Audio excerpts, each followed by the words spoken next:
Alhamdulillah. Eh, oke. Allahumma sholli ala sayyidina Muhammad wa ala ali sayyidina Muhammad.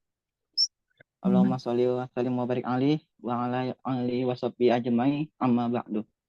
Rabbi shrah li sadri wa yassir li amri wa hlul 'uqdatam min lisani yafqahu qawli. Rabbi zidni ilman warzuqni fahman. Oke, eh, untuk apa review review mengenai sejarah Baitul Maqdis. Hari ini aku ingin mereview mengenai sejarah Baitul Maqdis di masa para nabi. Oke, boleh di next nih.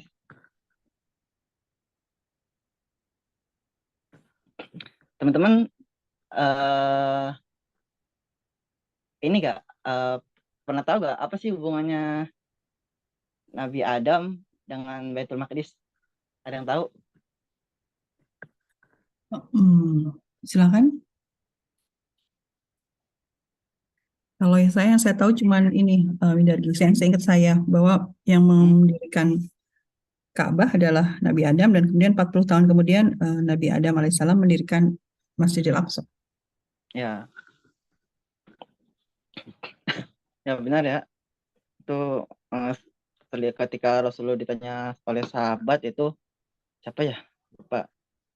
Hmm. Ketika Rasulullah ditanya oleh seorang sahabat itu beliau berkata jarak selisih antara pembangunan Masjidil Haram dan Masjidil Aqsa itu 40 tahun.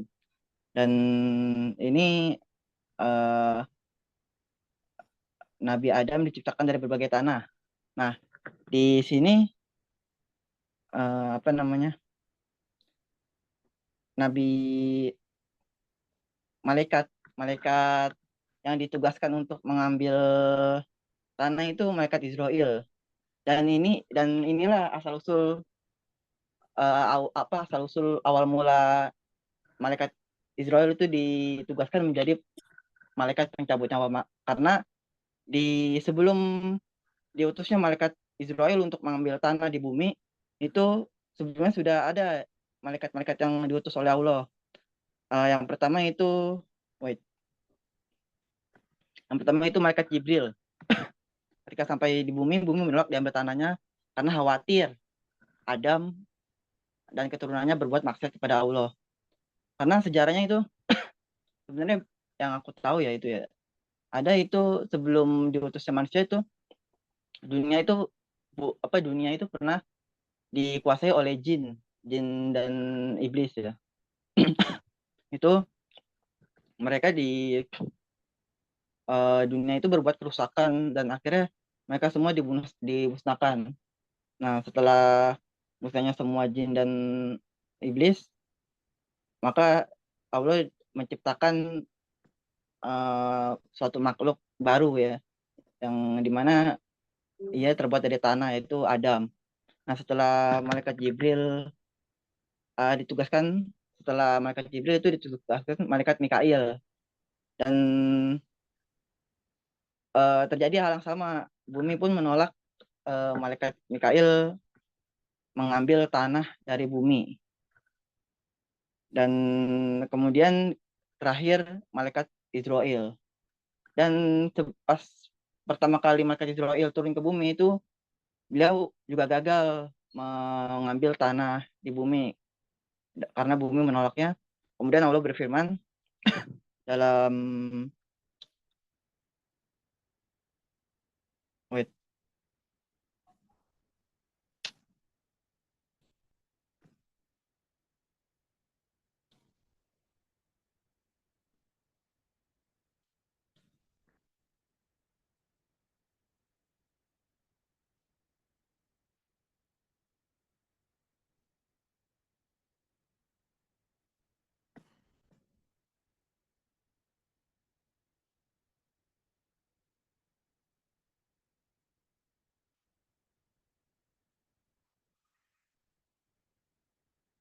Gimana Windardi?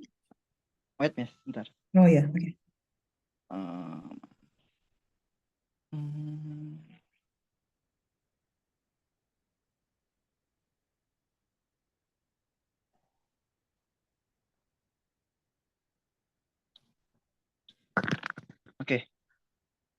Allah berfirman, wahai Israel, meskipun bumi bersumpah serapah dengan ucapan bagaimanapun, jangan engkau mengalah. Katakan bahwa yang engkau buat atas perintah namaku.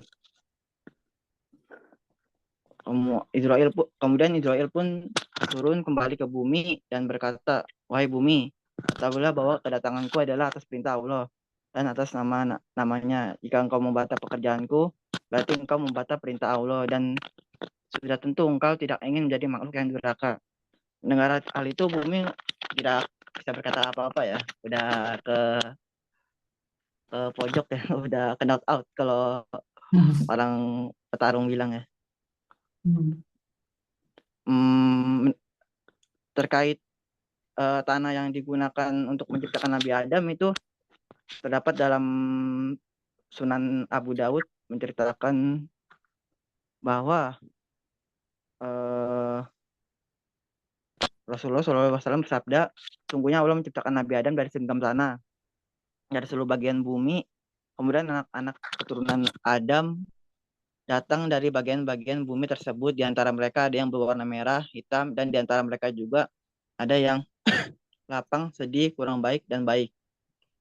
Dan di sini kita dapat lihat kan, kita diciptakan dari berbagai bangsa dan suku ya, untuk saling mengenal. Dan di antara mereka pula ada yang hidupnya sulit, ada yang biasa-biasa aja, ada yang bisa dibilang ya apa ya, apa sih kalau orang bilang ya, yang sejahtera lah ya, sejahtera, yang tercukupi apa-apanya. Ya. Nah, kemudian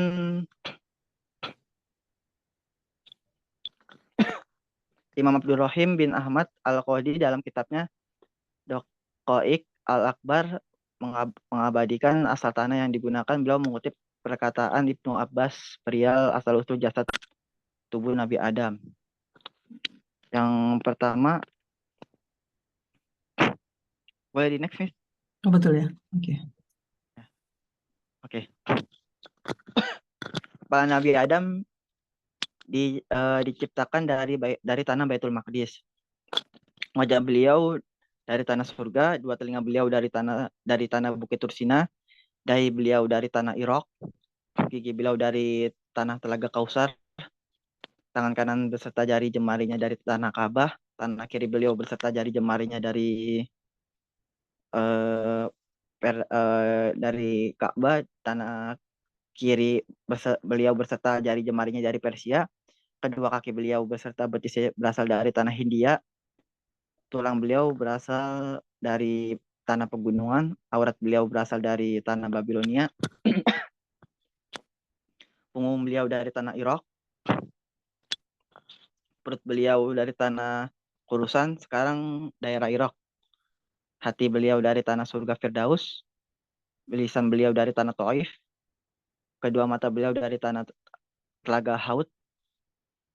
Dan di sini para ulama mengungkapkan pendapatnya kepala Nabi Adam berasal dari Baitul Maqdis karena kepala sebagai tempat akal, kecerdasan, dan mengatur dalam berbicara. Nah, mengenai kepala Nabi Adam yang berasal dari Baitul Maqdis, kan ada ya sebuah apa sih namanya, sebuah apa ya kalau orang bilang ya,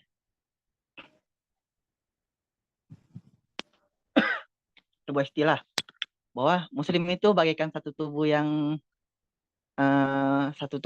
utuh. Apabila salah satu bagian anggotanya ada yang sakit, maka yang lain juga akan merasakan sakit. Nah, di sini kita lihat kepala Nabi Adam berasal dari Baitul Maqdis. Kan bagian kepala itu kan merupakan sentral ya, pusat dari pusat dari seluruh tubuh ya. Nah, kira-kira gimana kalau bagian kepala kita sakit? Udah, teman-teman. Nah, itu Pusing gitu pasti, ya. Pusing aja seluruh badan sakit ya. iya pasti pengaruhnya bakal lebih besar daripada anggota tubuh lain. Lain halnya kayak keseleo. Agak begitu mengganggu aktivitas ya. Kalau kepala kan yang diserang itu kan benar-benar ganggu banget kan. Nah, hal ini pun sama yang terjadi di Baitul Maqdis. Jadi, kalau teman-teman jangan heran kalau teman-teman ngelihat keadaan dunia kayak yang terjadi di Rohingya, Uighur, eh, apalagi eh, dan lain-lainnya itu karena pusatnya aja itu sedang kritis, sedang sakit. Ya. Jadi kalau teman-teman mau lihat dunia aman, tentram, damai ya lihatlah pusatnya itu Baitul Maqdis.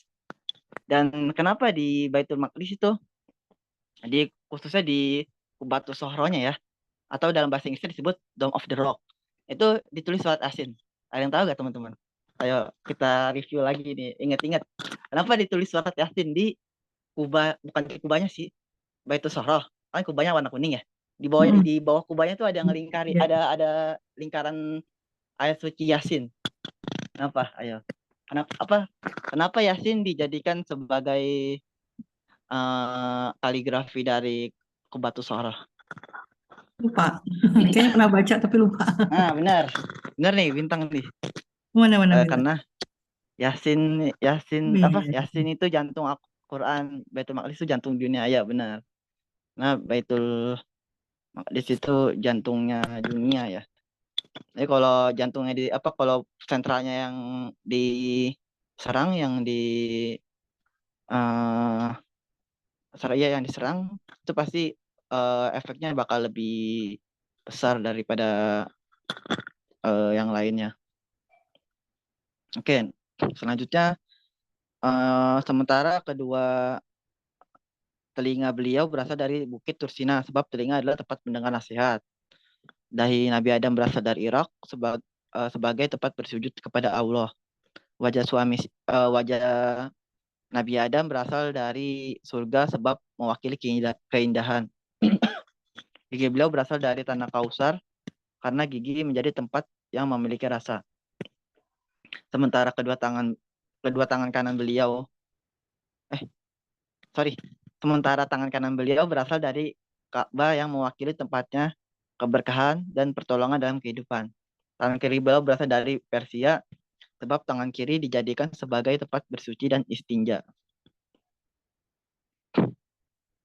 Perut Nabi Adam berasal dari Khurasan, sebab perut sebagai tempat rasa lapar, aurat berasal dari Babilonia, sebagai tempat syahwat dan tipuan, tulang-tulang berasal dari gunung, tulang sebagai mewakili tempat yang keras.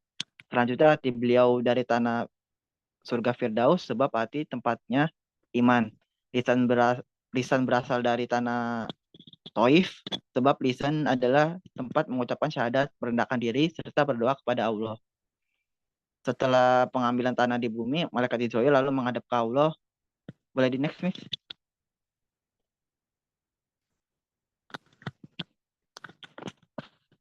Udah masuk era Nabi Ibrahim ya? Boleh balik lagi, Miss? Maaf. Ya. Oke. Kemudian Allah berfirman, wahai Israel, ini yang aku bilang nih, detik-detik Nabi apa? Detik-detik Nabi Nabil, sorry, detik-detik malaikat Israel diangkat oleh Allah atau kalau kita bilang dilantik oleh Allah menjadi malaikat pencabut nyawa. Firman-Nya, wahai Israel, engkau yang kutugaskan untuk mengambil tanah dan kelak engkau pula yang aku tugaskan untuk mencabut nyawa manusia. Boleh di next, Miss?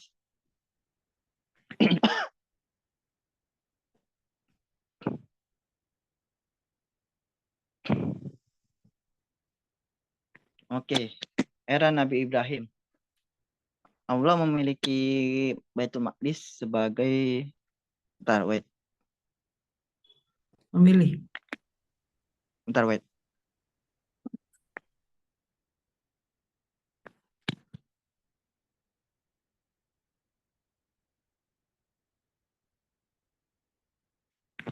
Oke. Allah memilih tempat tinggal baru bagi Nabi Ibrahim dan tempat hijrahnya. Oh ya, sorry. Eh ada yang tahu gak teman-teman kisah Nabi Ibrahim ketika diusir oleh bukan diusir ya, mengalami kezaliman oleh kaumnya sendiri dan beliau akhirnya berhijrah Dan berhijrahnya itu Allah perintahkan ke Baitul Maqdis. Begitupun juga dengan Nabi Lut ya. Nabi Lut itu beliau diperintahkan untuk berhijrah ke Baitul Maqdis.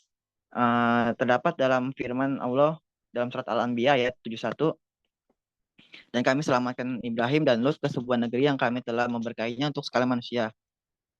Nah, di situ kami selamatkan Ibrahim dan Lut ke sebuah negeri yang kami telah berkahi untuk sekalian manusia. Sebuah negeri yang kami berkahi ini yaitu ya Baitul Maqdis. Banyak sumber menunjukkan bahwa Nabi Ibrahim berulang kali datang ke Mekah dari Baitul Maqdis. Pada salah satu kunjungannya beliau pernah memperbaharui bangunan Ka'bah. Jadi Ka'bah itu waktu zamannya Nabi Adam itu belum ada bangunannya, hanya terbuat dari tanah. Masih ingat gak kriteria masjid materi kemarin yang diberi ke Ahmad, kriteria masjid itu ada berapa, teman-teman? Masih ingat gak? Sorry, ke mute nih.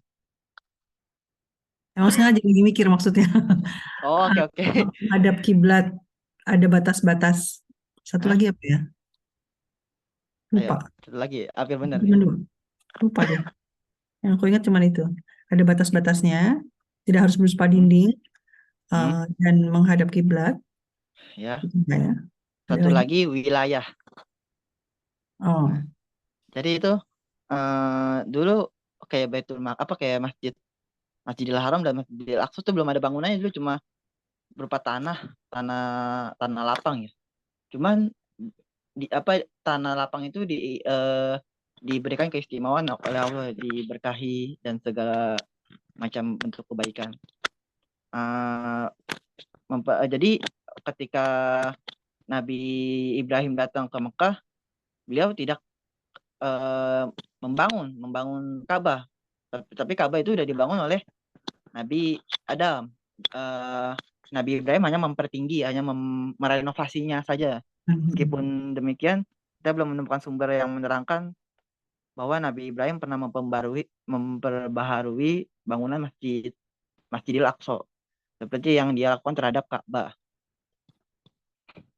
Tapi yang perlu diperhatikan adalah Ibnu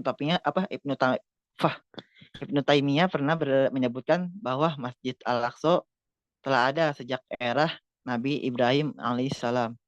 Dan pada tempat lain beliau menyebutkan bahwa Al-Aqsa dulu adalah tempat sholat para nabi sejak zaman Nabi Ibrahim alaihissalam. Masjid Al-Aqsa adalah tempat sholat para nabi sejak zaman Khalil. Khalil itu Nabi Ibrahim ya. Sebutan lain dari Nabi Ibrahim alaihissalam. Ibnu Taimiyah dalam Al-Fatawah, ketika Nabi Ibrahim alaihissalam hijrah dan menetap di Baitul Maqdis, eh, beliau ditemani oleh Nabi Lut. Nabi Ibrahim alaihissalam dikaruniai anak Nabi Ismail dan Nabi Ishak alaihissalam ketika beliau berada di Baitul Maqdis. Begitu juga Nabi Ishak dikaruniai Nabi Yakub ketika berada di Baitul Maqdis. Dan ini dia asal usul mula Bani Israel itu dari Nabi Yakub, ketika karena Nabi Ibrahim melahirkan Nabi Ibrahim punya anak Ismail, Ishak, itu yang keturunan Nabi. Kebanyakan yang keturunan Nabi itu dari sanad Ishak, dari nasab Ishak itu Nabi semua tuh. Nabi Yusuf, Nabi Musa, Nabi Daud, Sulaiman dan lain sebagainya itu eh, nasabnya nyambung ke Nabi Yakub. Dan apakah Nabi Ishak ada keturunan nabinya? Ayo aku mau nanya. Siapa nabi yang bernasab ke Nabi Ismail? Ayo siapa deh yang tahu deh? Rasulullah. Iya, benar. Rasulullah. Langsung Rasulullah kan ya. Beliau beliau satu-satunya nabi yang bernasab ke Nabi Ismail. Jadi Nabi Ismail itu keturunan nabinya itu keturunannya hanya hanya Rasulullah SAW aja. Sedangkan Nabi Ishak itu banyak sekali keturunannya yang menjadi nabi itu. Kemudian Yakub menetap di Baitul Maqdis dan dikaruniai Nabi Yusuf alaihissalam hingga anak-anaknya yang lain. Yang kemudian keturunan mereka ini disebut sebagai Bani Israel. Setelah kisah masyhur Yusuf alaihissalam dan saudara-saudaranya di Mesir, tahu kan teman-teman kisah Nabi Yusuf yang diceburin ke sebuah sumur? Tak tahu lah. Kita bahas di lain waktu nanti.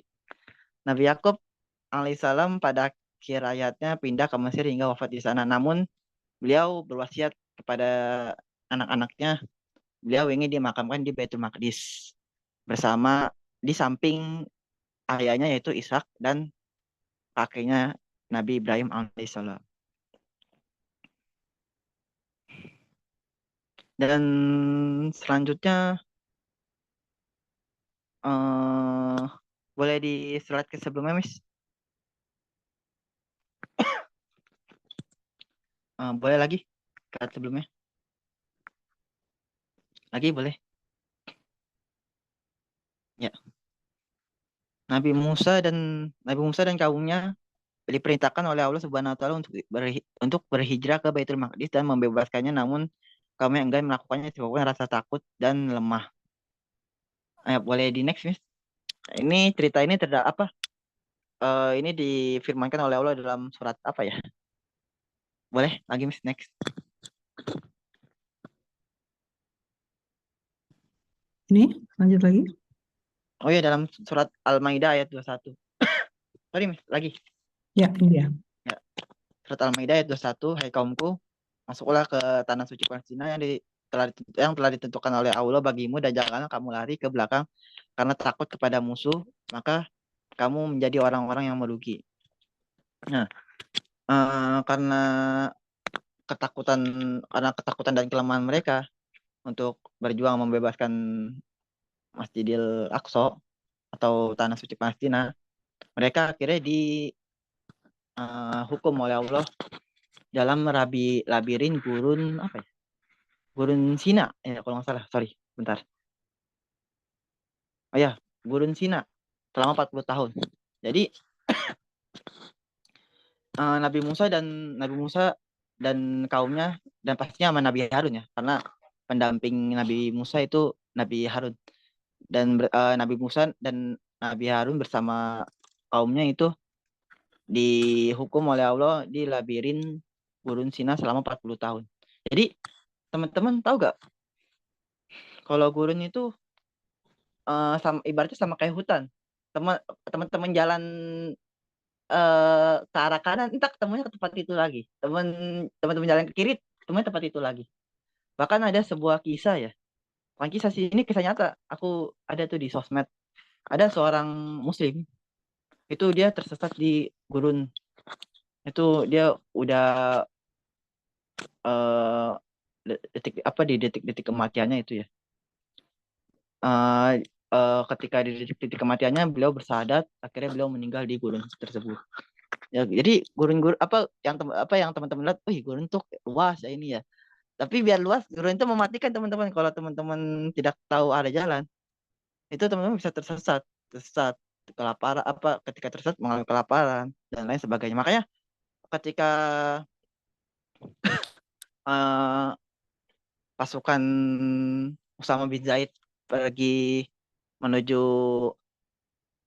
Baitul Maqdis itu, kan Rasulullah, sorry, siapa ya, Abu Bakar, sorry, Khalifah Abu Bakar itu kan menyuruh pasukan Usama bin Zaid berangkat ke Baitul Maqdis. Nah, dan sebagian lain pasukan yang dipimpin Khalid bin Walid tuh berangkat menuju Qadisiyah kalau nggak salah ya. Pokoknya ke Persia itu Untuk melawan melakukan Persia. Ya. ya, untuk melakukan gencatan senjata. Setelah usai Khalid bin Walid melakukan gencatan senjata, Khalid bin Walid ditugaskan oleh Abu Bakar untuk menyusul pasukan Usama bin Zaid radhiyallahu anhu untuk gabung ke pasukan beliau. Namun mendengar hal itu, Khalid bin Walid langsung apa ya? Sorry. Jadi ya Khalid Abu Bakar itu menyuruh Khalid segera ke sana, cepat. eh, Khalid bin Walid ini sosok panglima yang cerdas ya. Tidak hanya cerdas dalam peperangannya, beliau cerdas dalam ahli dalam navigasi, dalam mencari jalan. Beliau itu ketika selesai pertempuran Qadisiyah, beliau mencari apa ya, jalan pintas ya untuk menyusul pasukan Usama bin Zaid. Namun terdapat resiko ketika mencari jalan pintas itu. Kedua, apa yang pertama tersesat, tersesat di gurun. Kedua itu ya adanya bahaya di perjalanan tersebut, entah apa-apa, karena saking terjalnya medan di ini ya, di Arab sana. Namun eh Khalid bin Walid ini sosok yang nekat kalau orang bilang ya. Nekat apa dia terobos eh apa membelah jalan, akhirnya sampai ke apa ke pasukan Usama bin Zaid dan bergabung di sana. Itulah salah satu keistimewaan Khalid bin Walid ya. Saifullah Al-Masrul, pedang Allah yang terhunus. Dan eh bentar. Oh ya, setelah tersesat selama apa? Tersesat selama 40 tahun tersebut, akhirnya Nabi Harun meninggal dalam rabin tersebut dan Nabi Musa setelah itu menyusul. Tetapi di detik-detik sakaratul mautnya, kematiannya, beliau berdoa dan memohon kepada Allah agar mendekatkan ia ke Baitul Maqdis. Dari riwayat Abu Hurairah radhiyallahu anhu meriwayatkan bahwa Rasulullah SAW bersabda, "Aku berada di sana, seandainya aku berada di sana, niscaya aku akan menunjukkan kepada kalian kuburannya Nabi Musa yang berada di sisi jalan bawah bukit pasir yang berwarna merah." Hadis riwayat Bukhari dan Muslim. Hadis ini menunjukkan kepada kita akan usaha Nabi Musa untuk mendekat ke Masjidil Aqsa. Karena beliau ialah sumber keberkahan. Setelah wafatnya Nabi Musa, maka berakhirlah masa hukuman yang diberikan oleh Bani Israel tersebut. Jadi inilah salah satu kita ya sebagai umat Nabi Muhammad, kitalah umat satu-satunya yang diberi tahu persis makam Rasulullah. Ya, seperti kita tahu makam Rasulullah itu berada di Masjid Nabawi ya. Di Nabawi ya, kalau nggak salah ya. Di Nabawi. Nah, sedangkan nabi-nabi yang lain itu ada yang kayak seperti yang tadi hadis dari Abu Hurairah berkata kuburannya kuburan Nabi Musa berada di sisi jalan di bawah bukit pasir yang berwarna merah.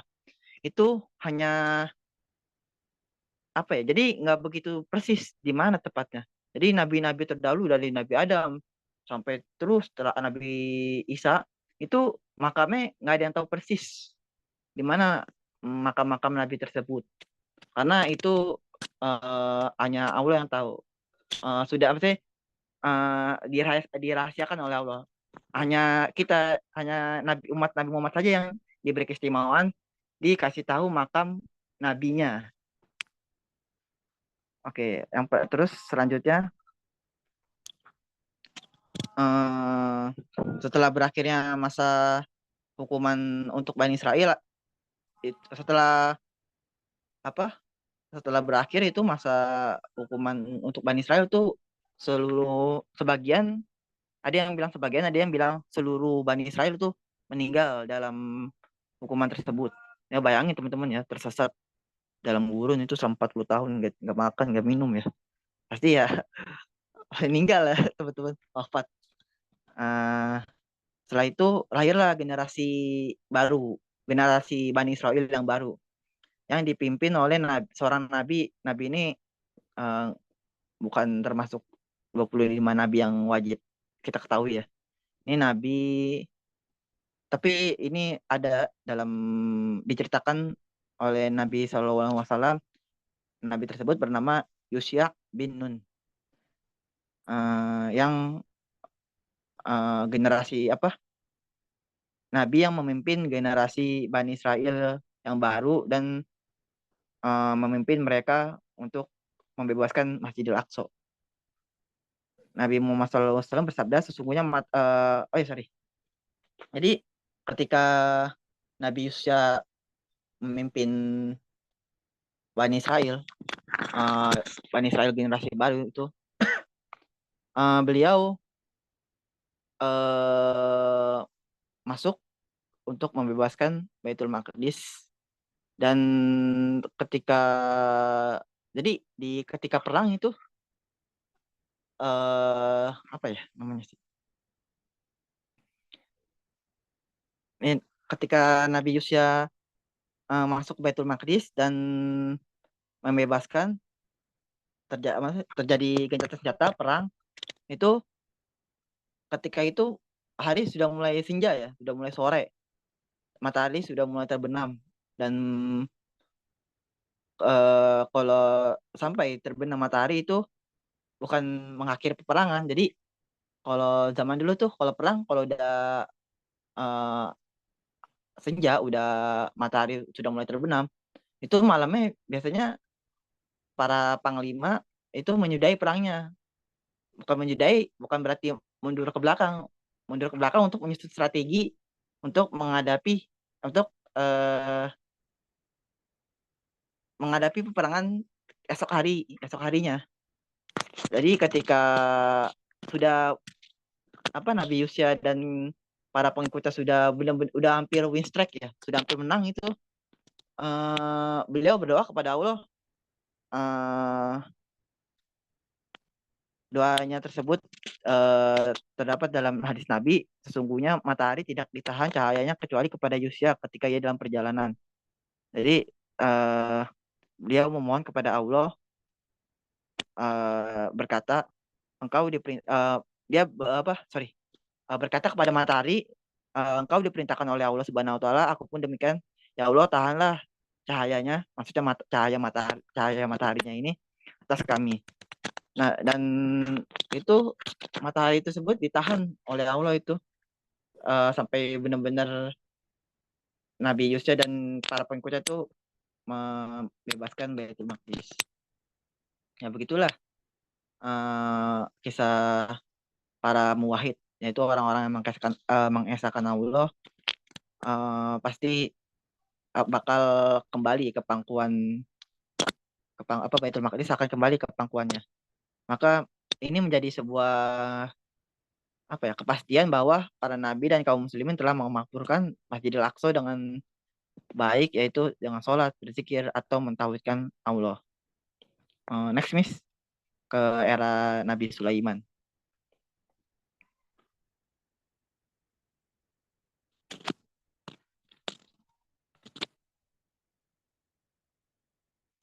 Boleh di next lagi, Miss? Boleh lagi? Oke. Dikit dong ini ya. Iya sih, yang aku dapat insight itu doang sih yang aku dapat itu.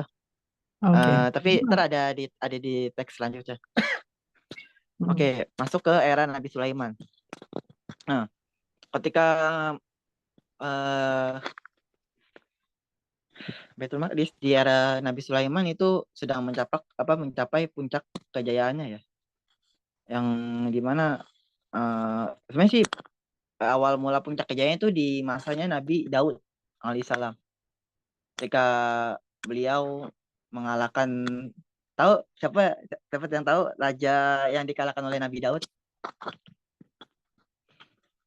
Yang tahu teman-teman? Tahu Ayo ini, kita tahu review cuma dikit diam ya. aja nih. Oke, Nabi raja yang dikalahkan oleh Nabi Daud yaitu Raja Jalut. Jalut. Ya, Raja Jalut. Ya benar, Raja Jalut, Kak Ilmi. Raja Jalut dengan ketapel yang dengan senjata ketapel yang dimiliki oleh Nabi Daud, beliau dapat menjatuhkan Jalut dan akhirnya beliau menjadi raja Baitul Maqdis. Asal mula beliau diangkat menjadi raja itu menjadi raja Baitul Maqdis sebenarnya dulu itu Nabi Daud ini agak ceritanya agak keluar dari materi dikit ya. Ya. Kayak itu Nabi Daud aku yang apa agak ingat ketika itu Nabi di sebuah negeri itu terdapat raja raja yang baik apa yang baik hati dan beliau itu mengesahkan Allah ya beribadah sholat dan segala macam dan di sebuah negeri itu ada seorang nabi eh, bernama Daud. Aku nggak tahu ya ketika itu Nabi Daud diangkatnya kapan entah setelah menaklukkan Jalut atau sebelumnya aku nggak tahu pokoknya itu di sebuah negeri itu ada Nabi Daud dan raja yang soleh dan ketika itu raja soleh tersebut ingin membebaskan Baitul Maqdis dan setelah setelah itu melakukan persiapan segala macam akhirnya berangkat menuju Baitul Maqdis di tengah perjalanan prajuritnya tersebut haus haus ingin minum akhirnya mereka mencari sebuah sungai agak lama nggak ketemu akhirnya ketemu di setelah ketemu raja tersebut memerintahkan prajuritnya untuk tidak banyak minum air karena takut lemes. Ya, kan pernah gak sih teman-teman? Aku pernah ya. Aku kan kebetulan juga jadi atlet ya dulu ya. Sempat jadi atlet bela diri. Itu kalau yang namanya habis olahraga, nggak habis olahraga sih. Biasanya tuh kalau habis latihan, terus kan bisa ada jeda ya, jeda antar set latihan ya. Set pertama, set satu, set dua, set tiga. Itu jeda antara latihan set itu pelatih aku nyaranin nggak boleh minum banyak soalnya soalnya takut kembung, muntah. Itu dia eh, dua kemungkinan itu kalau jika kita habis capek entah perjalanan atau habis latihan itu minum minum terlalu banyak itu pasti nggak enak banget di perut kembung bahkan bisa muntah.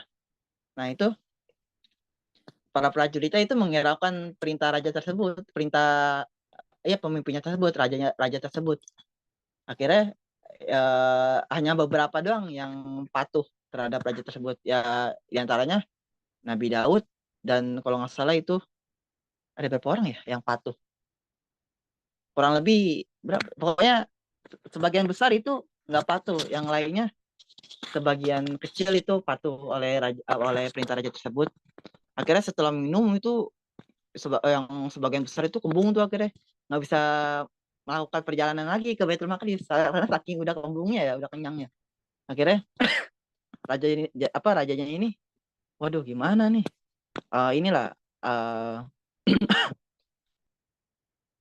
sorry musyawarah dengan prajurit yang patuh terhadapnya gimana nih pada sebagian prajurit udah pada uh, udah pada lemas karena saking karena banyak minum akhirnya setelah musyawarah bla bla bla bla bla akhirnya raja memutuskan oke yang berangkat kita kita aja yang prima fisik dan mental akhirnya berangkat tuh hanya sebagian kecil doang yang lainnya sebagian besar yang itu yang ditinggal yang tadi kekembungan ya tinggal tuh setelah itu nyampe di Baitul Maqdis karena pertolongan Allah akhirnya alhamdulillah Masjidil Aqsa dibebaskan. Oke, lanjut ke materi. Setelah era Nabi Ibrahim, setelah itu Nabi Sulaiman dan Nabi Sulaiman ketika sampai di Baitul Maqdis itu apa ya merenovasi fondasi bangunannya. Jadinya yang tadinya di hanya se apa ya tanah atau sekedar menara kecil itu dibangun oleh Nabi Sulaiman. Kan yang seperti yang kita tahu Nabi Sulaiman ini kan pasukannya kan nggak hanya manusia kan, tentaranya itu kan ada yang dari jin, angin dan lain sebagainya. Maka Eh, Hal ini berdasarkan pada hadis yang diriwayatkan oleh Abdullah bin Amr radhiyallahu anhu dari Rasulullah SAW bersabda, beliau ketika Nabi Sulaiman alaihissalam telah selesai membangun Baitul Maqdis, beliau memohon kepada Allah agar tiga hal.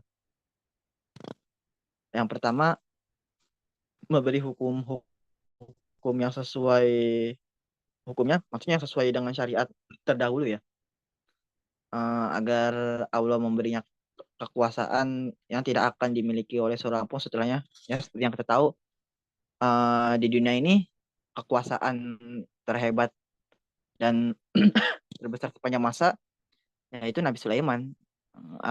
Setelah itu sudah tidak ada lagi kekuasaan yang dapat mendandingi kerajaan Nabi Sulaiman. Bayangkan teman-teman, keramik Nabi Sulaiman tuh bawahnya tuh kolam, bayangin.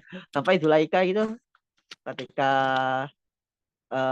sampai di kerajaan Nabi Sulaiman tuh mengangkat apa orok ya, roknya itu disangkanya itu kerajaannya Nabi Sulaiman tuh lagi banjir ya. Padahal keramiknya itu di bawahnya itu kolam. Saking kagetnya sorry, bukan Zulaika, Ratu Bilqis, sorry. Zulaika itu mah yang ini ya, sorry. Ratu Bilqis, Bilqis apa Balkis ya, kurang lebih seperti itu. Sampai terkaget ya, shock. Yang ketiga itu agar orang-orang yang berada di dalamnya yang beribadah keluar dari dosa-dosa seperti baru dilahirkan dari rahim ibunya. Lalu Rasulullah melanjutkan sabdanya, adapun permintaan dua pertama dikabulkan oleh Allah, dan permintaan ketiga yang tadi nih yang dosanya diampuni seperti baru lahir, itu Rasulullah berharap agar permintaan ketiga tersebut dikabulkan.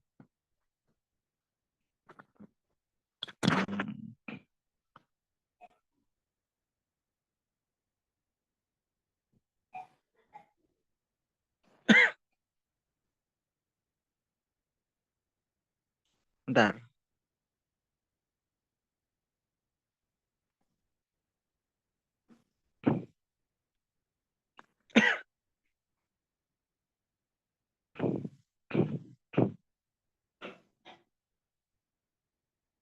Oh ya, oke. Sumber apa namanya? Hmm, kita percaya bahwa eh, Nabi Sulaiman itu hanya membangun atau merenovasi Masjidil Aqsa atau Baitul Maqdis. Ini terdapat dalam surat As-Saba ayat 12 sampai 13, dan kami tundukkan angin bagi Sulaiman yang perjalanannya di waktu pagi sama dengan perjalanan sebulan, dan perjalanannya di waktu sore sama dengan perjalanan sebulan pula, dan kami alirkan cairan tembaga baginya, dan sebagian dari jin ada yang bekerja di hadapannya di bawah kekuasaannya dengan izin Tuhan, dan siapa yang menyimpang di antara mereka dari perintah kami rasakan kepadanya azab neraka yang apinya menyala-nyala. Para jin itu membuat untuk Nabi Sulaiman alaihissalam apa yang dikehendakinya dari gedung-gedung yang tinggi dan patung-patung dan piring-piring yang besarnya seperti kolam atau periuk yang tetap berada di atas tungku. Bekerjalah, hai keluarga Daud, untuk bersyukur kepada Allah, dan sedikit sekali dari hamba-hambaku yang berterima kasih. Dan bisa dilihat ya teman-teman ya, betapa hebatnya kerajaan Nabi Sulaiman alaihissalam, mempunyai jin, pasukannya jin, dari jin, air, angin sebagai kendaraannya. Dan kemudian kita masuk ke era Nabi Zakaria, Yahya, dan Isa.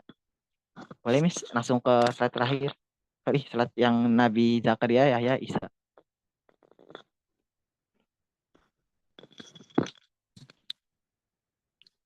Terus Miss, oke. Ini aku nggak ada ininya ya, apa rangkumannya ya, karena nggak keburu. Emang ini sih ya, karena nggak keburu tadi buru-buru ya. Jadi ada materi yang Ah, apa, materi yang nggak aku ini aku sampaikan saja ini, yang apa, catatan yang aku sudah rangkum di catatan aku. Boleh teman-teman tulis eh, insight-nya. Jelas dari banyak para nabi, mulai dari nabi apa, nabi, sorry, Nabi Sulaiman, Nabi Daud apa itu mengikuti jejak bapaknya Nabi Ibrahim. Makanya Nabi Ibrahim itu dijuluki sebagai bapaknya para nabi, ya itu dia, karena keturunannya itu nabi semua. Itu semua apa, semua nabi itu mengikuti jejaknya para nabi, yaitu Nabi Ibrahim ya. Yang dimana beliau, yang dimana Nabi Ibrahim alaihissalam itu memuliakan dua tempat, yaitu Masjidil Haram dan Masjidil Aqsa. Eh, ini yang kita bahas materinya mengenai Nabi Zakaria, Nabi Yahya, dan Nabi Isa alaihissalam. Itu terdapat dalam Al-Quran. Mereka itu hidup bersamaan satu periode, ya. Mereka eh, tiga nabi ini sangat berkaitan dengan Baitul Maqdis. Mereka adalah Nabi Zakaria beserta anaknya Nabi Yahya dan Nabi Isa. Masjidil Aqsa sangat penting dalam kehidupan dakwah dan usaha mereka untuk terus-menerus untuk memberikan petunjuk dan memperbaiki Bani Israel. Masjidil Aqsa juga merupakan tempat kumpul dan mimbar dakwah mereka. Setelah istri Imron, ibunda Maryam, bernazar bahwa anaknya yang akan lahir kelak akan berkhidmat di Masjid Al-Aqsa sesuai dengan kebiasaan yang dilakukan oleh orang-orang soleh dari Bani Israel skala itu. Kemudian ia melahirkan anaknya, yaitu Maryam binti Imron. Lalu Nabi Zakaria alaihissalam mendapatkan Maryam di suatu tempat mulia di Masjid Al-Aqsa agar ia bisa beribadah dan berkhidmat di situ. Setelah itu terjadilah peristiwa yang terkenal, yaitu Nabi apa sorry Ibunda Maryam mengandung Nabi Isa alaihissalam. Maka Nabi makanya Nabi Nabi satu-satunya yang diutus terakhir di Baitul Maqdis oleh Allah, yaitu Nabi Isa. Setelah itu eh, sudah tidak ada lagi Nabi yang diutus di Baitul Maqdis, karena setelah Nabi Isa itu lahirlah, sorry, lahirlah Nabi Muhammad SAW di Jazirah Arab. Dan ada yang tahu gak teman-teman selisih jarak antara Nabi Isa dan Nabi Muhammad? Ada yang tahu? ini ada nih, 100 tahun. Ya, Masya Ayo. Allah, 600 tahun. Kayaknya penggemar Gensa nih. Sorry, jadi apa ini nih nyebut merek ya. Ya, 600 tahun ya. Karena itu setelah diangkatnya Nabi Isa oleh Allah ke langit, itu keadaan dunia benar-benar apa ya? Kacau ya. Benar-benar hancur ya. Benar-benar apa? Kritis. Ya, di mana Romawi dan Persia itu saling, yang kita tahu ya, yang kita tahu itu kan dulu kan kekuatan superpower kan ada dua ya, Persia dan Romawi. Nah, ini dua kekuatan besar ini saling serang menyerang nih, saling apa, mencaplok wilayah, Kekuasaan gitu ya, berebut ya, kekuasaan gitu ya. berbut kekuasaan. Kalau nggak Romawi yang menang, Persia yang menang. Kalau nggak Persia yang menang, Romawi yang menang. Itu terus kalah menang terus. Tapi setelah eh, diturunkannya Rasulullah SAW, keadaan dunia berubah. Itulah kita sebagai harus bangga sebagai umat Muhammad ya, Sallallahu Alaihi Wasallam, karena memiliki nabi yang begitu luar biasa kontribusinya untuk dunia. Dan itulah yang disebut rahmatan lil alamin ya, karena Nabi Muhammad diutus bukan hanya untuk kaum Arab aja, melainkan untuk seluruh kaum di seluruh dunia. Kan lain halnya ya dengan nabi-nabi terdahulu, hanya diutus oleh kaumnya saja seperti Nabi Ibrahim, Musa, eh, Harun dan lain sebagainya itu kan diutus untuk Bani Israel. Sedangkan Nabi Isa itu untuk kaum Nasrani ya. Enggak sih, Nabi Isa sebenarnya untuk Bani Israel juga. Cuman Nasrani itu hanya sebutan apa ya? Orang Nasrani sebutan apa? Sorry, Nasrani itu sebutan yang dibuat oleh orang-orang Nasrani. Padahal sebenarnya itu Nabi apa Isa itu diutus untuk Bani Israel. Makanya kenapa Alkitab kitab ya kitab atau Injil itu ketika di baru dijadikan buku kapan ya kira-kira ya. Tahun berapa ya, aku lupa itu tahun berapa. Itu aneh, sedang ketika dijadikan buku itu isi kitabnya itu berbahasa Yunani, sedangkan Nabi Ibrahim itu sedangkan Nabi Isa itu berasal dari Baitul Maqdis yang dimana di sana terdapat Bani Israel yang otomatis yang pastinya bahasanya kan bahasa Ibrani ya. Nah itulah yang membuat uh, umat Muslim ya ininya heran lah, kok Nabi Isa kan berasal dari ini Baitul Maqdis dan diutus untuk Bani Israel lah, kenapa tiba-tiba kitabnya berbahasa Yunani? Aneh kan. Dan teman-teman mau tahu gak berapa ya jarak antara Yunani dan eh, Baitul Maqdis ya? Aku kurang tahu, pokoknya itu kurang lebih ratusan kilometer jarak dari Yunani ke Baitul Maqdis.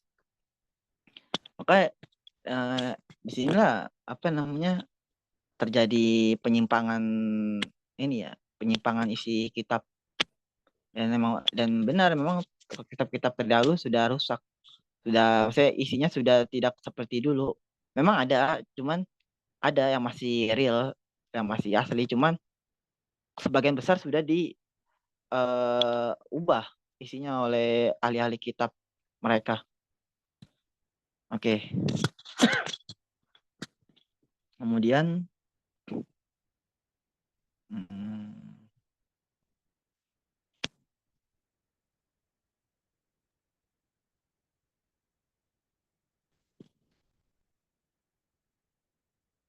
Nabi Zakaria dikaruniai oleh dikaruniai seorang anak bernama Yahya alaihissalam, di mana Nabi Isa hidup sejaman dengannya. Mereka benar-benar berusaha dalam mendakwai Bani Israel dan menjalankan tugas-tugas kenabian. Hal itu ditunjukkan dalam sebuah hadis sahih dari Al Haris bin Al Ash'ari radhiyallahu anhu bahwa Nabi Shallallahu Alaihi Wasallam telah bersabda, sesungguhnya Allah telah memerintahkan Yahya bin Zakaria dengan 5 perkara. Dia mengamalkannya dan memerintahkan Bani Israel untuk mengamalkannya pula.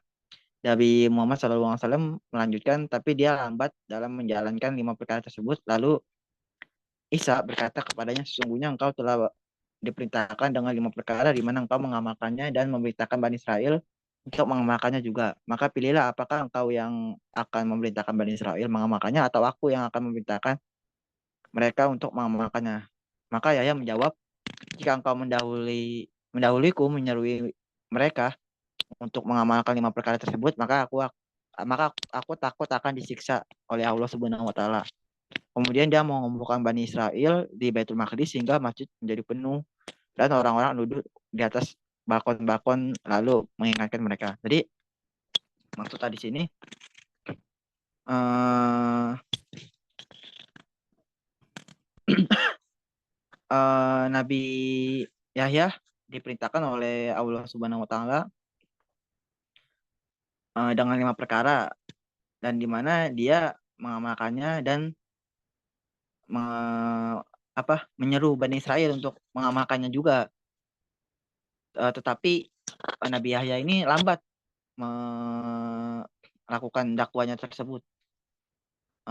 Akhirnya Nabi Isa berkata kepadanya, jika engkau bukan tidak bisa ya, ya tidak apa ya, keberatan untuk memegang tanggung jawab dakwah ini, biar aku aja, kata Nabi Isa, yang memegang tanggung jawab dakwah ini. Setelah itu Nabi Yahya menjawabnya lagi, jika engkau yang memegang tanggung jawab dakwah ini, maka aku akan takut diazab oleh Allah. Nah, akhirnya beliau langsung menyeru Nabi Yahya, menyeru Bani Israel untuk berkumpul di Baitul Maqdis, dan sampai penuh, dan mereka itu duduk di atas balkon-balkon Masjidil Aqsa. Ya, itu dia. Tadi ada kata balkon-balkonnya. Ya, dulu dari hadis ini kita dapat lihat bahwa Masjidil Aqsa dulu itu besar banget loh. Bahkan ada balkon-balkonnya. Dan karena apa ya? Ya karena apa? Dia itu tempat bekas ya.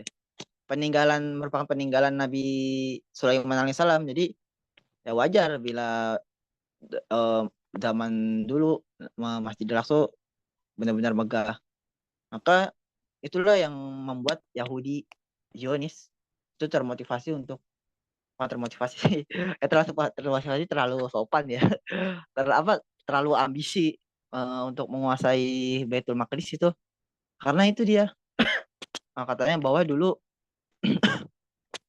uh, Masjid Al-Aqsa ini tepatnya kaum Bani Israel, kerajaannya Bani Israel. Uh, Padahal Masjid Al-Aqsa itu maksudnya bangunan-bangunan tersebut udah runtuh, udah nggak ada. Karena ya pertama ya disebabkan gempa dan lain sebagainya. Karena uh, tahu gak teman-teman, ketika Nabi Adam membangun fondasi Ka'bah dan Masjidil Aqsa itu, kenapa dipertinggi lagi oleh nabi-nabi setelahnya?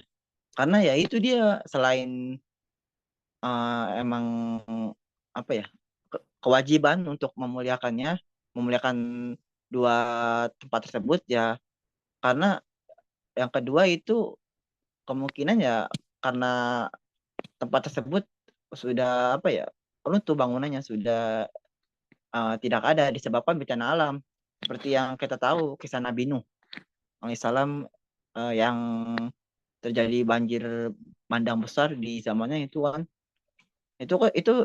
Itu penyebab Ka'bah runtuh, menurut menurut ulama ya. Penyebab Ka'bah dan Masjidil Aqsa runtuh ya itu ya, karena disebabkan oleh bencana-bencana alam di uh, nabi-nabi terdahulu sebelum Nabi Ibrahim, ya seperti bencana yang terjadi di zaman Nabi Nuh, yang terus gempa dan lain sebagainya. Dan ngomong-ngomong gempa nih kan, udah apa, sekarang ini kan telah terjadi gempa ya di 3 wilayah sekaligus ya. Yang pertama Turki, Suriah, dan Palestina ya. Namun sentralnya itu yang paling ini ya Turki ya. Itu di zaman Salahuddin pun terjadi itu terjadi peristiwa tersebut, gempa. Ini hanya motivasi saja ya.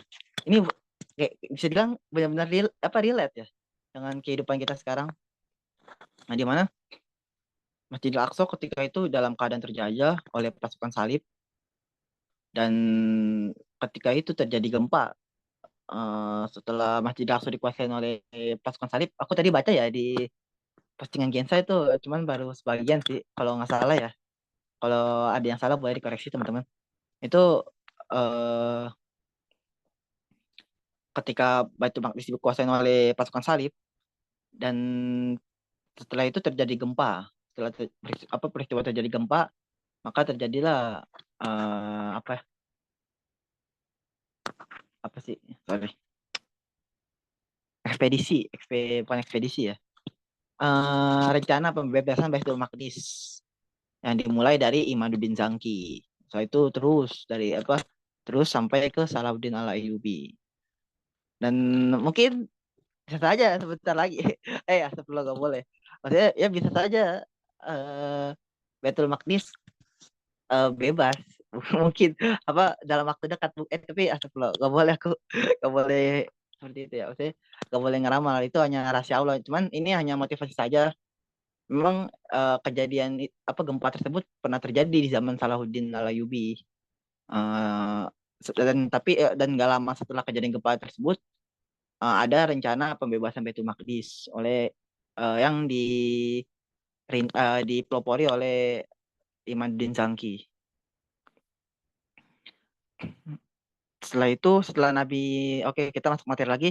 Setelah Nabi Isa alaihissalam, maka terhentilah pengutusan para nabi hingga Allah mengutus Nabi Muhammad untuk menyempurnakan jalan yang telah dilalui oleh para nabi sebelumnya bersama Al-Aqsa. Maka Nabi Muhammad SAW melakukan Isra ke Masjidil Aqsa dan Mi'raj ke langit dari Masjidil Aqsa. Dan di dalamnya pula Nabi SAW bertindak sebagai imam sholat bagi para nabi. Masih banyak detail. Oke. Di sini ada kata Nabi Muhammad SAW bertindak sebagai imam sholat bagi para nabi. Eh, apa apa Kenapa sih Nabi Muhammad SAW itu jadi imam para nabi? Ada yang tahu teman-teman? Nah, maksudnya sinergi pertanyaannya boleh diulang lagi? Kenapa kenapa Nabi Muhammad SAW itu di ketika melakukan Isra Mi'raj itu, ketika itu kan ada peristiwa yang Ya, dimana Nabi Muhammad SAW itu kan jadi imam mengimami para nabi ya. Kenapa? bersama 4.000. Kenapa kok Nabi Muhammad SAW itu kok mengimami para nabi? Mungkin ada yang mau jawab, teman-teman. Saya pernah baca sih, tapi juga belum tentu benar. Ya, sorry, aku Mungkin ngecas nggak? HP dulu ya. Oh ya,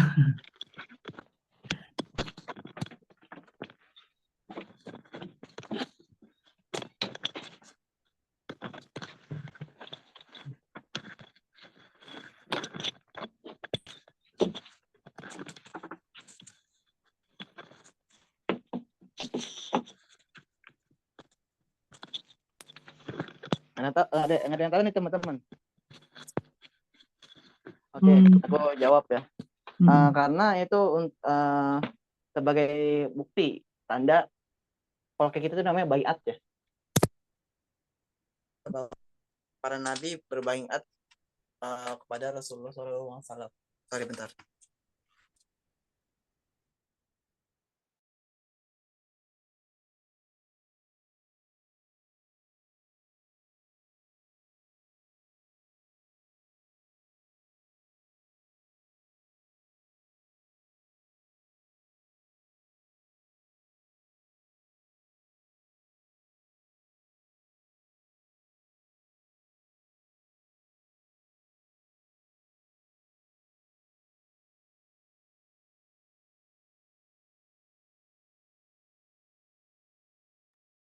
Oke, kita balik lagi ke tadi.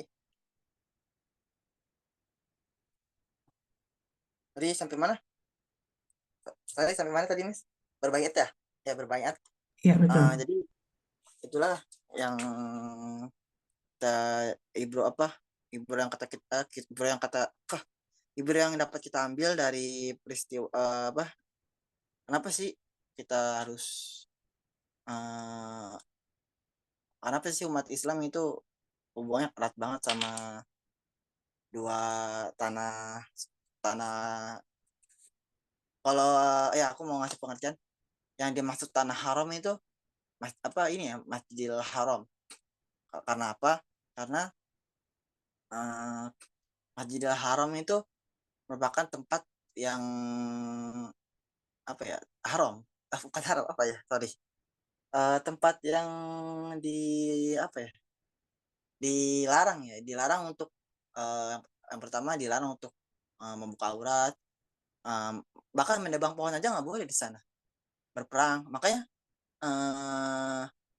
ketika ketika Israel Yahudi Zionis Israel itu menguasai Baitul Maqdis, dan ketika itu perdana menterinya itu bernama Golda Meir kalau nggak salah ya. Itu beliau seorang dia itu perempuan, Golda Meir itu perempuan, cuman beliau itu menjadi perdana menteri negara Israel itu. Beliau ketika ketika menaklukkan ketika menguasai Baitul Maqdis itu beliau kok beliau sih terlalu bagus banget. Itu dia uh, apa sorry, memandang ke mana, ke arah Arab. Itu dia berkata kayak gini kurang lebih, aku mencium bau nenek moyangku di Khaybar. Ada yang tahu gak kenapa sih kok disebut Khaybar? Ayo, ada yang tahu gak teman-teman peristiwa Khaybar itu apa? Perang Khaybar. Lupa.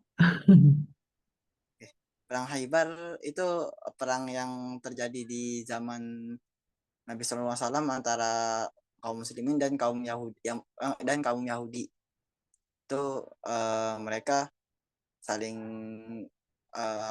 karena ya ke ke keingkaran kaum Yahudi yang mengingkari perjanjian mereka sendiri yang dibuat oleh Nabi SAW. Dan tapi alhamdulillah sampai sekarang tanah Arab itu nggak pernah ada rencana mau dihancurkan, mau diserang oleh uh, Bani Israel, kaum negara Israel itu, karena memang sudah dijamin oleh Allah keamanannya, keselamatannya. Dan lain halnya dengan Baitul Maqdis. Baitul Maqdis itu oleh Allah digambarkan dia itu akan menjadi tempat pertarungan antara hak dan yang batil sampai hari kiamat nanti. Memang Masjidil Aqsa itu sudah berubah menjadi, maksudnya kiblat umat Islam itu sudah berubah ke Masjidil Haram, tetapi kiblat perjuangan dan jihad itu tidak akan berubah, melainkan di Al-Aqsa. Sekian sih, terima kasih dari saya. Kurang lebihnya mohon maaf. Assalamualaikum warahmatullahi wabarakatuh.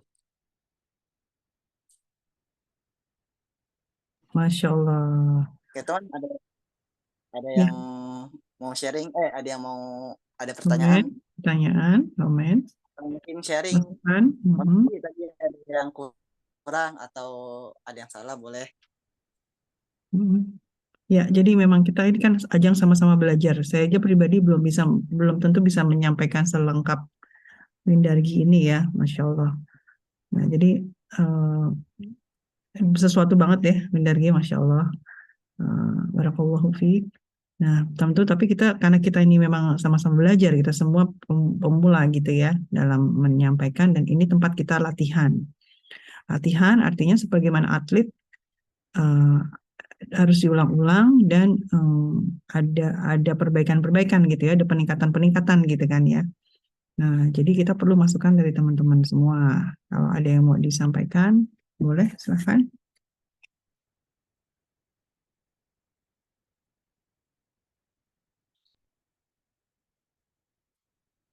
Nggak ada.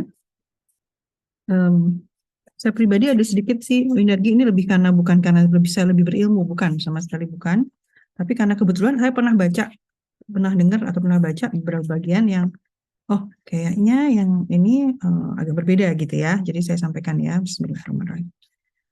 Yang mengenai Khalid bin Walid itu, jadi faktornya kalau saya tidak salah, kenapa kemudian diperintahkan itu adalah secara strategis itu menjadi elemen of surprise gitu ya. Kalau Khalid bin Walid datang dari arah utara atau timur nih jatuhnya ya, mesti lihat peta lagi. Ya, jadi kayak sebagai elemen of surprise, akan tidak disangka-sangka gitu bahwa ada dari sisi sana gitu ya. Kalau saya nggak salah, sama-sama kita koreksi nanti. Kemudian mengapa tadi Mendagri menggunakan kisah kejadian itu untuk menggambarkan padang pasir yang sedemikian berat kondisinya ya. Betul banget, betul banget.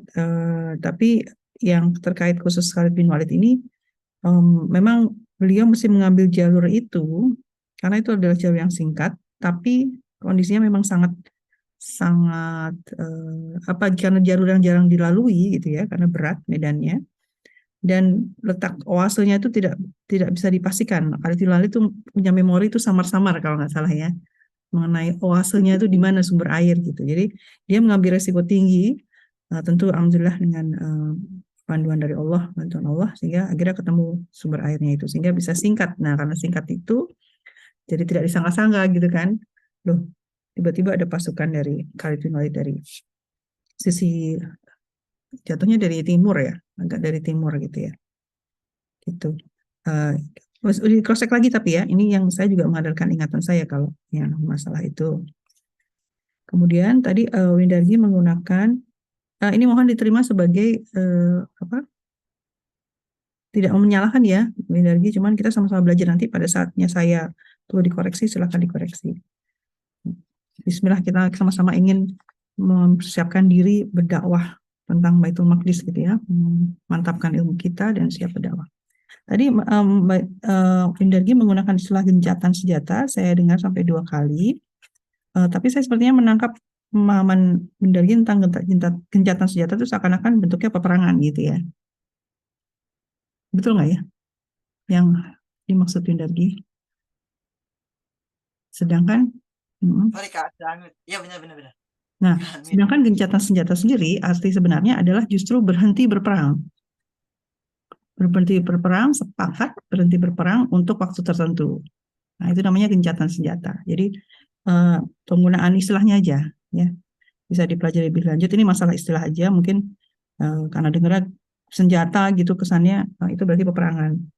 Bukan, kalau istilah gencatan senjata secara khusus artinya justru berhenti berperang, sepakat sama-sama berhenti berperang untuk waktu tertentu. Oke, gimana? Paham ya yang saya terangkan? Paham ya. Kemudian mengenai Yusha bin Nun, ini juga saya pernah dengar dari, tapi saya cross check juga tadi di buku. Makanya saya tadi sambil buka-buka buku untuk memastikan saya nggak salah juga gitu ya. Mengenai Nabi Yusha bin Nun, kenapa berdoa pada Allah agar ditahan matahari terbenam itu, karena pada saat itu sebagai keturunan Bani Israel ya, kepercayaannya itu adalah, itu kan hari Jumat, kalau besoknya adalah hari Sabtu, Sabat gitu ya. Dan menurut kepercayaan mereka kalau Sabat itu nggak boleh berperang, ya, tidak boleh berperang. Jadi itu alasan utamanya. Tadi saya baca lagi sih di buku kisah Nabi ini. Cross check lagi juga ya. Saya bukan sumber yang sempurna. Jadi karena alasan itu, jadi harus menang hari itu gitu. Jadi Yusha bin Nun karena nggak bisa, nanti ketunda lagi kan, Sabtu ketunda gitu ya. Karena tidak boleh berperang menurut kepercayaan Bani Israel pada waktu itu. Pada hari Sabat tidak boleh berperang. Nah, sehingga Yusha bin Nun mohon pada Allah agar diberi kemenangan pada hari itu, sehingga Allah kemudian menahan matahari terbenam, sehingga Yusha bin Nun bisa memenangkan masuk ke Baitul Maqdis pada hari Jumat, pada hari itu, nggak sampai keesokan harinya, gitu ya. Oke, kemudian karena saya jadi sempat buka-buka tadi mengenai Nabi Daud, kapan menjadi raja tadi ya, kalau nggak salah. Iya. Ya, baik. Aku masih sama-sama. Aku belum tahu kapan ketika Nabi Daud dilantik jadi raja. Soalnya yang aku tahu itu awal mula kisah Nabi Daud itu dia hanya prajurit biasa tadi awal. Ya, betul. Jadi Raja Talut itu, kalau saya baca di sini, ini buku Mendulang Mutiara Faidah dari Kisah Para Nabi dan Rasul dari Ustadz Firanda Dirja ya. Referensi beliau sih hampir semuanya tafsir Ibnu Katsir ya, bagian besar. Nah, itu jadi Raja Talut itu memberikan syarat siapa yang bisa membunuh Jalut, maka akan diangkat menjadi raja gitu. Tadi saya lupa, saya udah tandain halamannya kok. Itu saya share ya. Gitu. Jadi diangkat menjadi raja karena Nabi Daud bisa mengalahkan Mana ya? Tadi saya baca kok. Sebentar. Sebentar. Ya, jadi kira-kira seperti itu. Aduh, saya lupa. Tadi udah saya tandain kok ke ini. Jadi kondisinya seperti itu. Jadi Raja Talut itu memberi syarat pada siapa yang bisa membunuh Jalut maka akan dijadikan raja, gitu ya. Sederhananya seperti itu. Oke. Itu kira-kira menjawab tadi yang Windargi belum yakin tadi ya, belum tahu tadi ya, Ya, Miss. betul ya. Kemudian sambil menambahkan akurasi data, bukan salah gitu ya, tapi menambahkan akurasi data. Tadi saya juga dapatkan, tadi kan Windargi bilang berapa jumlah berkurangnya pasukan yang Talut yang minum air itu ya. Jadi dari ribuan menjadi tersisa tadinya ribuan menjadi hanya tersisa 300 sekian belas. Ini ada di buku sini. Kok saya jadi bilang semua sih? Tadi saya lipat-lipat halamannya. Yang tentaranya minum itu kan, minum air. Berapa tadi? Sorry, biar aku catat. Sebentar. Nah, di sini dia. Di buku ini halaman 588. Disebutkan dalam hadis sahih bahwa jumlah mereka ketika berangkat bersama Talut mencapai ribuan orang. Akan tetapi setelah melewati sungai tersebut, banyak di antara mereka yang berguguran karena meminum air sungai tersebut hingga hanya tersisa 300 sekian belas orang. 300. Ya, dari ribuan menjadi 300 sekian belas ditulisnya. Oh, sekian. Oke.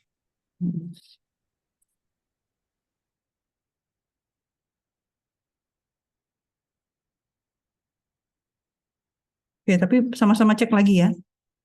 Kemudian apa lagi tadi? Itu aja dulu sih. Oke. Yang saya sempat catat. Nah, jadi alhamdulillah ke bentuk kegiatan belajar kita ini seperti ini ya. Kita sama-sama melengkapi aja. Jadi masing-masing kan punya pengalaman belajar yang berbeda-beda dan saling mengisi lah. Gitu.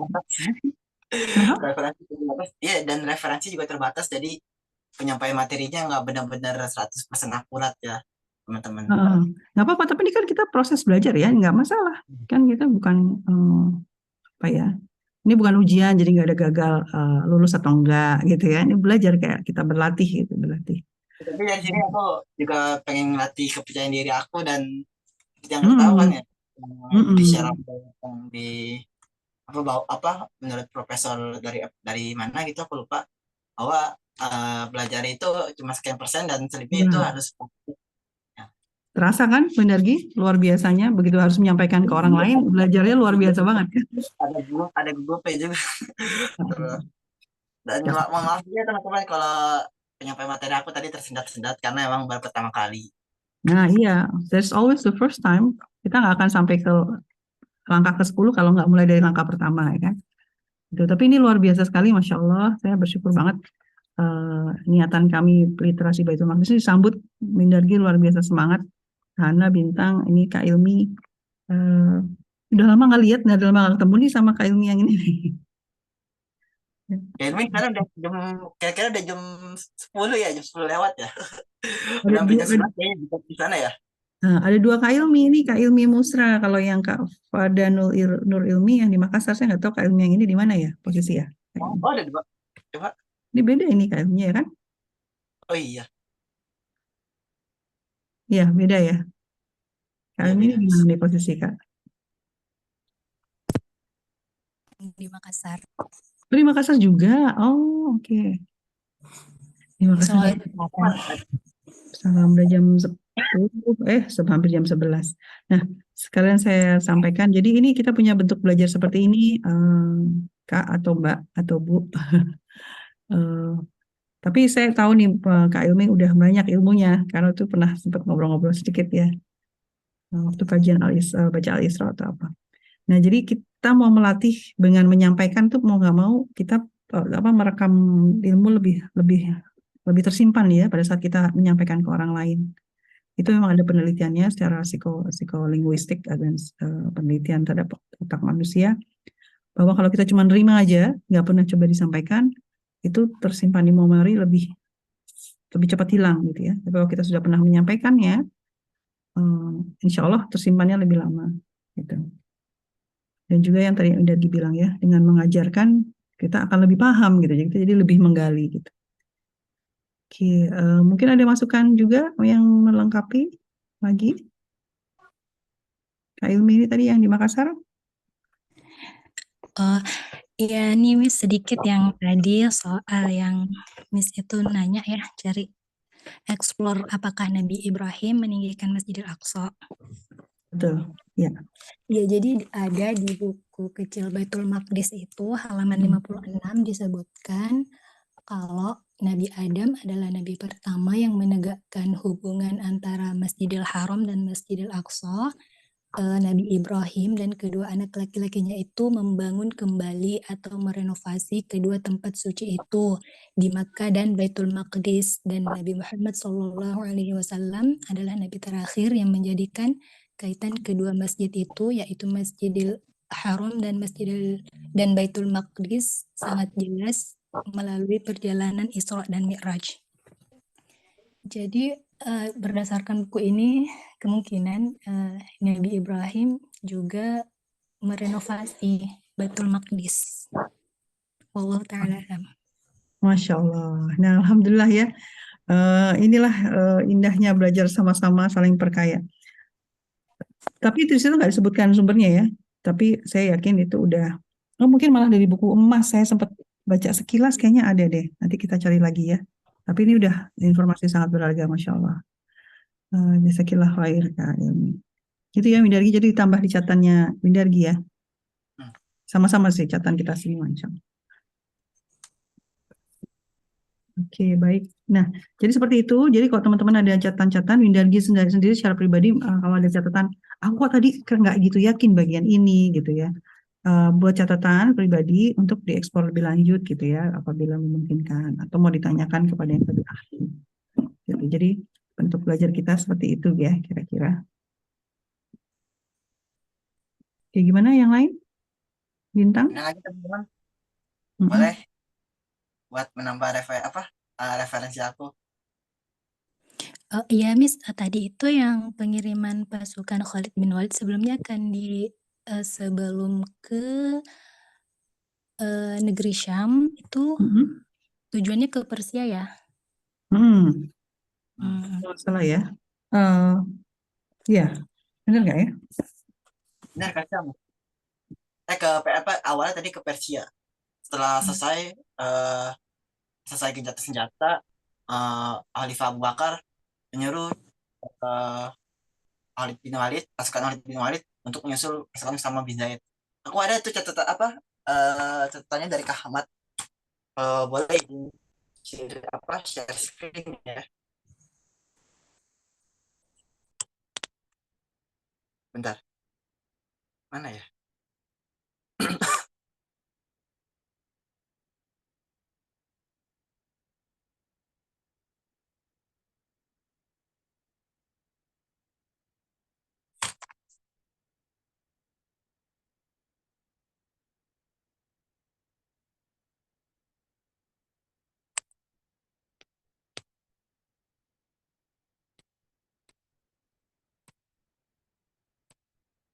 Bu Windargi masih butuh waktu. Gimana kalau Kak Ilmi mungkin mau melengkapi yang informasi?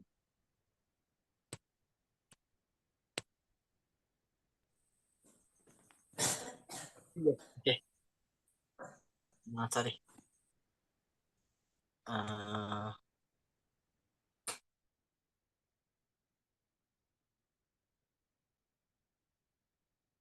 ya.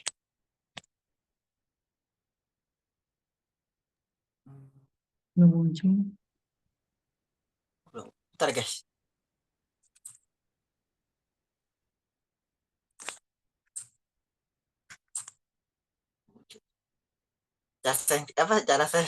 Share screen gimana ya? Oh, oke. Harusnya ada tombol Udah belum, icon Miss? share screen di bawah. Tunggu belum. Belum tuh? Share screen, terus klik bagian yang kamu mau. Nah, begitu klik share screen, muncul window kan, ada window. Terus mana yang kamu share itu diklik. Terus klik share. Oh, share ya. Mm-mm. Bentar. Lah, oke. Mana yang pilih dulu, mana yang mau kan mungkin kebuka beberapa tab misalnya eh, pilih mana yang mau di share, diklik terus baru klik share. Oke.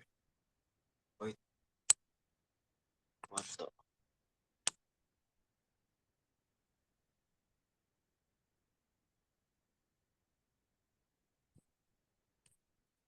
Oh, oke. Hmm,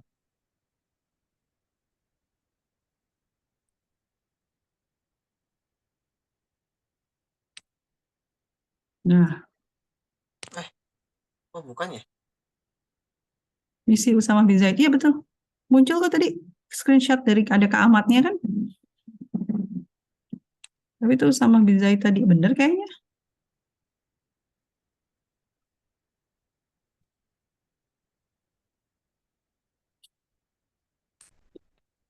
Windargi sambil supaya menghemat waktu boleh kita dengar bagaimana Kak Ilmi yang mau disampaikan Boleh, ya? boleh. Boleh, boleh. Kan? Oh iya, yang terkait yang tadi kalau yang di Keras sedikit boleh? Kurang kedengeran suaranya. yang saya eh, yang saya catat kalau yang pengalihan Khalid bin Walid radhiyallahu anhu dari Persia ke negeri Syam itu karena menjadi prioritas Khalifah Abu Bakar Ya. setelah perang Riddah. Yang waktu itu Khalid bin Walid ditugaskan ke wilayah Yamamah ke Irak untuk menaklukkan Persia, tapi waktu Persia belum sempat ditaklukkan, Abu Bakar mengirim surat ke Khalid bin Walid agar bergegas ke wilayah Syam karena satu kota di negeri Syam itu lebih baik daripada membebaskan wilayah Irak. Seperti itu. Betul banget, Masya Allah. Ya, melengkapi lagi, mengingatkan kita kembali. Secara Oh iya, detail, ini kayak memang sudah ada, lupa ya. ini saya juga ada gambar masjid, bangunan Masjidil Aqsa dari masa Nabi Adam sampai Nabi Muhammad Sallallahu Alaihi Oh iya, Wasallam. iya. Pernah di-share sama Kak Atina ya kalau nggak salah ya. Iya, Boleh kalau mau di-share. waktu itu. Bisa jadi referensi kita mengenai bangunannya di renovasinya gitu ya di tiap. Nanti Nabi Sulaiman juga ada ya? Sampai Nabi. Boleh kalau mau di-share. Saya tidak bisa share apa Miss ya. Bisa nih harusnya saya sudah allow participants to share screen. Jadi harusnya di Tapi live. kalau via handphone bisa nggak? Bisa tadi kayak Dargi. Jadi cari di titik 3 itu, klik kalau nggak salah nanti muncul share ya. Saya lupa kalau dari HP. Atau di-share di grup aja. Ya, di grup WhatsApp ya. WhatsApp yang BBM Squad. Boleh ya? Oke, aku juga ikut share. Nggak bisa aku share Oh, di iya. layar. Ya udah share di BBM Squad aja ya. Untuk bahan ini referensi kita, cross check-in kita. Oke, baik. Ini udah hampir jam 10 di sini, berarti hampir jam 11 di Makassar. Sebaiknya kita, Windargi masih ada yang mau disampaikan? Udah, Miss. Oke, baik. Kami masih ada? Bintang besok sekolah, Bintang. Oh, ternyata benar ya kata Kak siapa tadi? Kak saya siapa? Tadi, Miss. Katina, Kak Tina, bukan. Tadi Kak siapa tadi yang ngomong? Kak Kak Ilmi ya? Ilmi. Ya, benar, itu sorry tadi bukan dari Persia tapi dari Irak. Irak itu Persia ya? Persia itu Iran, sorry, Iran. Iran. Tapi maksudnya mau membebaskan ya dari arah Irak. Ya. Dari Irak itu diperintahkan oleh Abu Bakar suruh bergegas ke menyusul pasukan Usama bin Zaid Mhm. eh, Karena keutamaan Baitul Maqdis tadi ya, Kak Ya. Ilmi ya. Jadi dialihkan ke sana pasukannya. Baik.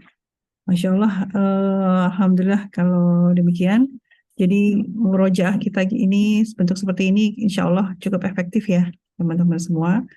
Jadi selain yang pematerinya murojaah dan belajar menyampaikan, teman-teman juga sama-sama jadi recall, kayaknya saya pernah dengar gitu ya, kita sama-sama cek lagi, ya itu kan bentuk murojaah juga gitu ya.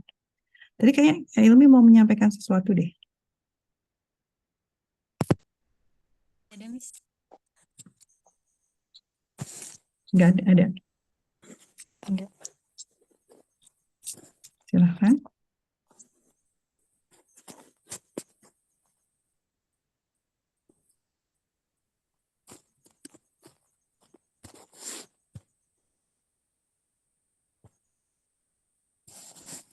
Silahkan Kak Ilmi kalau ada yang mau disampaikan. Enggak ada, Miss. Enggak ada. Oh nggak ada, saya dengarnya ada. Soalnya soal sama-sama. Oh baik. Nah, jadi seperti demikian bentuk belajar kita di sini ya, literasi Baitul Maqdis. Jadi literasi kita buka lagi semua referensi-referensi, cari lagi. Masih ada yang kita rasa ragu, cari lagi gitu ya. Itu sebabnya kegiatan kita ini kita namakan literasi Baitul Maqdis, dan insya Allah kita bergantian. Jadi akan urutan tadi ya dari Nabi Adam, terus mungkin sampai kebebasan oleh Salahuddin Ayyubi gitu ya. Jadi kayak kita urut lagi gitu ya secara sejarahnya gitu. Kita belum menentukan nih siapa, belum ada yang volunteer pekan depan siapa, jadi nanti silahkan. Kita ada grupnya tersendiri ya Kak Ilmi kalau mau ikut grup literasi Baitul Maqdis di bawahnya BBM Squad ini, jadi ada sub grup lagi. Gitu iya. nanti. Kalau buat challenge gimana, Miss? Apa? Kalau buat challenge sambil melatih literasi, tapi literasi udah ada sih ya. Ntar kalau ini terlalu beban. Tapi kita Challenge. ada yang mau nggak, Miss? Boleh. Seperti ABC gitu, tahu kan, Miss? Boleh. ABC. Iya, boleh. Asyana Book Challenge. Iya. Seperti itu, ya boleh. Gimana tuh idenya, Dargi? Ya kita pertama membuat from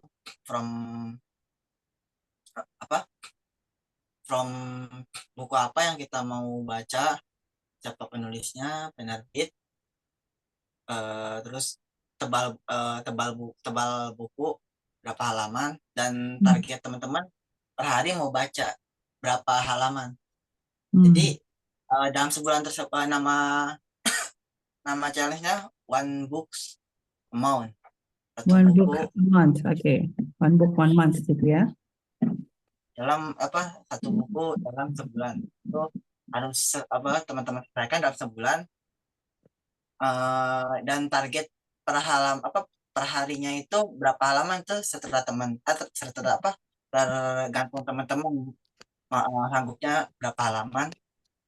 Nanti tiap teman-teman selesai baca, teman-teman setor.